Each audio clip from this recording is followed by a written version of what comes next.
Jude or Omamegbe. And this more from some interesting bread and psychological papers, journals released over the years, that there's a very small, well, I won't say very, but there's a small, relatively small amount of persons, human beings, right, who are born psychopaths or sociopaths.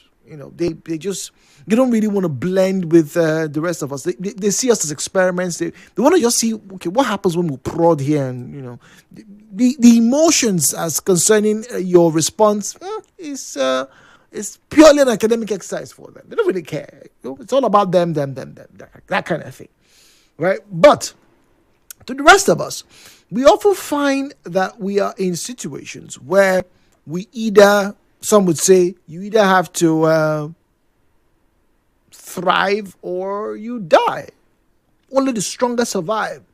And the streets, all over the world, anywhere you go, people always refer to the streets, both literally and metaphorically, because I'm on the streets metaphorically. I'm here at my job trying to do my things, blah blah blah blah blah blah blah. If you are in the oil business, you're on the streets of the oil game because you try to work in that space. And then literally speaking, people are on the streets. Beggars are on the street. Vagrants are on the street. The homeless. How many of you have been following Trump's interesting cleanup of Washington DC and other parts of America? Fascinating stuff happening. Imagine if that was happening in Nigeria, where the president would say, you know what, we want to remove all the homeless people, catch them, chase them away. They should not be in Abuja, they should not be in Lagos, they should remove them out of the city. I wonder how that would exactly play out. Anyway. But here is the problem. You see, whilst I am on the streets and you are on the streets metaphorically at your place of business, there are some people who are on the streets who are doing it for ulterior motives. The amount of energy our young men these days are expending to defraud people is staggering. They're on the streets. That's crime because they're stealing from you. And I remember, ladies and gentlemen, when I was working in Benin, my very first job in Benin, it was off Mission Road. Right, it was along Mission Road in Benin. And those of you know Benin well, you know what I'm talking about. It used to be there used to be a bank then. What's that? They used to do this program called Flash Me Cash. Right, this was way before we were able to transfer money. So someone will send the money even though you don't have the account. Right, the person pays a surcharge, and the bank will inform you have received money from so and so. Get to that bank. Now my office was just there. Now 300 yards away from my office was the infamous Ibagwe Street in Lagos. Now, if you don't, in Benin. If you don't know about Ibagwe was quote unquote the unofficial / official brothel of Benin back then. I don't know what it is right now. I've not been there in a while. And when I say Benin, I mean I've not been to Benin. Not I've been to the brothel. I never went to the brothel. But I remember because I have to walk past the brothel every night to go home. And I remember seeing children in that space. Yes, these children were the offsprings of some of the commercial sex workers, prostitutes back then. It was very obvious that they were. And, when we would walk out, we want to go and buy yam and fish or go and buy Mama Ebo rice later on, you often hear people talk, that one, that person, that girl, when they walk out from that side, now picking me that one. And I started thinking a few days ago, what really makes crime thrive? Is it the environment, or are some people just naturally born to become thieves, to become prostitutes, to become fraudulent, pastors, to become fraudulent imams, to become fraudulent, governors, fraudulent stealing House of Rep members, or is it the environment? Is it that, they come from a house where the father was beating the mother, or where they saw the mother, right?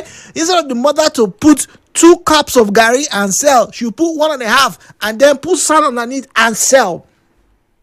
Nature versus nurture, ladies and gentlemen. The views and opinions shared on this program do not represent the position of Nigeria Info FM.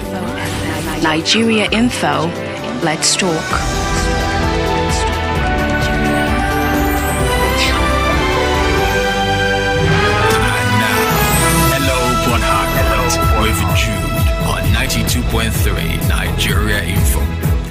All right, 017-923-0002, 0817-923-0003, 0817-923-0002, 0817-923-0003.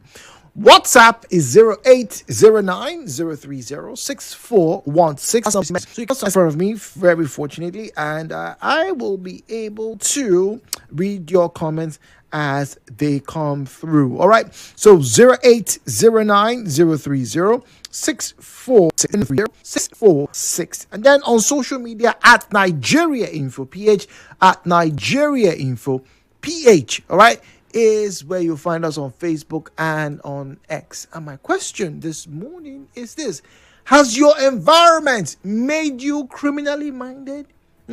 Where you are in Port Harcourt, do you think that you are more prone to become, or you already accept, oh man, sure, na street now we day, and that's what they do for here?